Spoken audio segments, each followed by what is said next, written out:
नमस्कार, capital TV Uttar Pradesh देख रहे हैं आप। मैं हूं आपके साथ सोनाली। इस वक्त की बड़ी खबर आपको बता रहे हैं। उत्तर प्रदेश के कुशीनगर से मुस्लिम युवक की लिंचिंग का मामला सामने आया है। बताया जा रहा है कि युवक का नाम बाबर आजम है। बाबर आजम अपने पड़ोसियों के साथ बीजेपी की जीत पर मिठाइयां बांट रहे थे और इसी के बीच क्योंकि पड़ोसी उससे नाराज चल रहे थे इस बात से कि वो बीजेपी का प्रचार कर रहे हैं, तो फिर उन पर मार मार के पीट कर उनकी हत्या कर दी गई। इसी के साथ ज्यादा अपडेट के लिए मेरे साथ जुड़ गए मेरे सहयोगी युधिष्ठिर। युधिष्ठिर, क्या है पूरा मामला?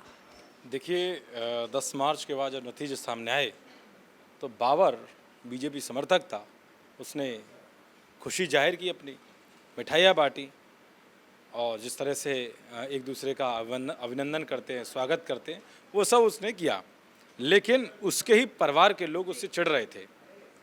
वो उससे लगातार धमकियां दे रहे थे कि भाई तुम क्यों जा रहे हो बीजेपी के उसमें रैली में, क्यों जा रहे हो, बीजेपी के समर्थक क्यों?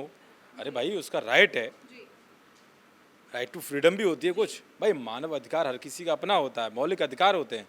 तो किसी पे कैसे आप रोक लगाते? क्या हमारा देश शरिया से चलता है? क्या हमारे यहाँ कानून का राज नहीं है? क्या हमारे यहाँ तानाशाही है? तो ये सब लोग जो हैं बौखलाए हुए हैं। वो लगातार वो काम कर रहे हैं जिससे दहशत का माहौल पैदा किया जा सकता है, जिससे ये दिखाया जा सके कि बीजेपी का अगर कोई भी सपोर्टर होगा तो वो मौत के घाट उतार दिया जाएगा।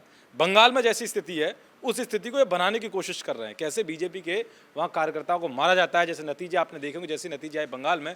उसके बाद कैसे हिंदुओं को, हज़ारों हिंदुओं को पीटा गया, मारा गया और उनको पलायन के लिए मजबूर किया गया, कई लोगों की मौत भी हो गई। तो उसी तरह से ये लोग यहाँ भी बखेड़ा कर रहे हैं। अब ये बाबर 10 मार्च को जैसे नतीजे आए, उसने खुशियाँ बांटी। उसके बाद अचानक से इसी घर के लोगों ने, ये 20 तारीख की घटना है, आकर हमला किया। पहले इसको बेरहमी से पीटा और पीटने के बाद छत से ऊपर से फेंक दिया नीचे, जिसके बाद इनको भर्ती कराया गया अस्पताल में, लखनऊ में कराया गया और लगातार जो इनका ट्रीटमेंट चल रहा था, अचानक से उन्होंने दम तोड़ दिया। अब इस मामले पर सीएम योगी भी एक्शन में दिख रहे हैं, सख्त दिख रहे हैं, क्योंकि बीजेपी से जुड़ा मामला भी है और हर किसी को अपना राइट है कि वो किसी की जीत पर खुशी जाहिर कर सकता है, कोई किसी का समर्थक हो सकता है। विचार की आपकी प्रतिद्वंदता हो सकती है, विचारों को लेकर आपको मतभेद हो सकते हैं, लेकिन ऐसा नहीं है कि आप किसी के जान के दुश्मन बन जाएं, तानाशाही दिखा करके, जिहादी बन कर दूसरे को मार दें। तो ये लेकर के बीजेपी सख्त है। सीएम योगी ने इस पूरे जांच के आदेश दे दिए हैं। बार बार उनको धमकी दी जा रही थी कि तो तुम बीजेपी का प्रचार मत करो वरना मार दिया जाएगा, ऐसी भी खबरें सामने आ रही। उनकी पत्नी ने भी बताया ये बात। हाँ, पत्नी ने जो एफआईआर लिखी है उसमें उन्होंने बताया है कि जब वो मिठाई बांट रहे थे तो कई लोगों की मिर्ची लग रही थी और इसके जो रिश्तेदार हैं वो भी बौखलाए हुए थे कि अरे तुम क्यों भाई बीजेपी का समर्थन कर रहे हो। ये पूरा जो कुशीनगर के एक गांव है, वहाँ का मामला है। तो वो लोग बार बार इनको धमकी दे रहे थे। हालांकि एक बार पुलिस के पास भी गए, लेकिन पुलिस को शायद इस तरीके की घटना से पूरी तरह से अवगत नहीं थी कि शायद ऐसा हो सकता है। लेकिन अचानक से तमाम लोगों ने, इनके परिवार के लोगों ने, इनके जो आसपास के लोगों, उन्होंने हमला कर दिया और बेरहमी से पीट कर मौत कर दी। तो इससे आप समझ सकते हैं कि ये लोग कितने बौखलाए हुए हैं। लेकिन इतना ज़रूर है, सीएम योगी इन लोगों को छोड़ने वाले नहीं हैं। 2 लोगों को गिरफ्तार कर लिया है और जो लोग फरार हैं उनकी दबिश देने की लगातार पुलिस कोशिश में है और पुलिस जो फरार आरोपी हैं उनको पकड़ने की पूरी कोशिश कर रही है। जी, तो सीएम योगी का क्या एक्शन है? सरकार ने मृतक के परिवार के लिए क्या क्या किया है? इसी पर ज़्यादा अपडेट के लिए मेरे साथ जुड़ गए अरुण जी। अरुण जी, सरकार ने अभी तक क्या किया है? देखिए, सरकार सबसे बड़ी चीज़, जो दोषी हैं, जो इसके आरोपी हैं, उनको पकड़ने की कोशिश कर रही है। रामकोला एक विधानसभा क्षेत्र है, थाना भी है, कटघरे गांव है, जहां ये युवक बाबर बीजेपी के वहां जब कैंडिडेट जीते, सुनील गोंड, उसके बाद मिठाई बांटी। सबसे बड़ी चीज़ जो अखरी इनको, उसने जय श्री राम का नारा लगा दिया और यही नारा कट्टरपंथियों को, जिहादियों को पसंद नहीं आया। उसके बाद जो पड़ोस के लोग हैं वो पहले मारपीट करते हैं इसके साथ। बाबर के मां के अनुसार उसे लेकर के चले जाते हैं छत पर और छत से नीचे फेंक देते हैं। तब तक ये जीवित है, इसे लेकर के अस्पताल पहुंचते हैं कुछ लोग, लेकिन वहाँ ये दम तोड़ देता है।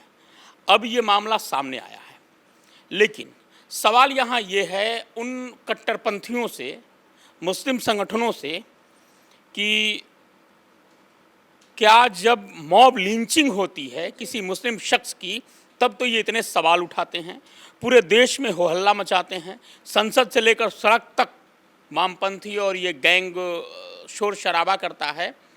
क्या ये मुस्लिम नहीं है? क्या इसे किसी भीड़ ने नहीं पीटा? और सीधे तौर पर यदि कही जाए तो इन्होंने सरकार को चुनौती दी है, सीएम योगी को चुनौती दी है, बीजेपी को चुनौती दी है। और जहाँ तक हमारे सहयोगी युधिष्ठिर ने कहा कि सीएम योगी छोड़ने वाले नहीं हैं, तो सीएम योगी या बीजेपी कोई भी हो और इस केस में कोई भी दोषी हो, उसे वो छूटेगा नहीं, ये तो निश्चित है। सरकार की कार्रवाई की बात है तो एक बात और है कि यहाँ पर कुछ मुआवजे का भी ऐलान किया जा सकता है उसके परिवार के लिए। लेकिन अभी पुलिस का सबसे मेन जो मकसद उद्देश्य है कि जो आरोपी हैं उनको पकड़ा जाए और उन पर सख्त कार्रवाई की जाए। इसके बाद जो आने वाले वक्त में इस तरह का कोई प्रचलन न बन बैठे कि आप किसी पार्टी का सहयोग करेंगे तो आपको मार दिया जाएगा, आप श्री राम का नारा लगाएंगे तो आपको मौत के घाट उतार दिया जाएगा। ये एक गलत प्रथा है और ये गलत प्रथा शुरू होने वाली है उत्तर प्रदेश में, जिसे रोकना बहुत ही ज़रूरी है। बहुत बहुत शुक्रिया अरुण जी बातचीत के लिए। तो इस वक्त की बड़ी खबर आपको बता रहे हैं, कुशीनगर से बाबा आजम की मौत की खबर सामने आ रही है। जय श्री राम और बीजेपी का समर्थन के नारे लगाने के लिए बाबर आजम को मार दिया गया।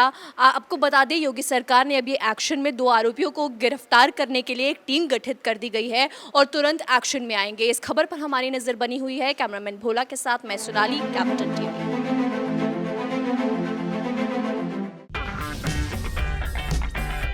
अगर आपको हमारा वीडियो पसंद आया हो तो इसे लाइक करें, हमारे चैनल को सब्सक्राइब करें और हाँ, बेल आइकन दबाना ना भूलें ताकि आप तक हमारे वीडियो की नोटिफिकेशन पहुंचती रहे।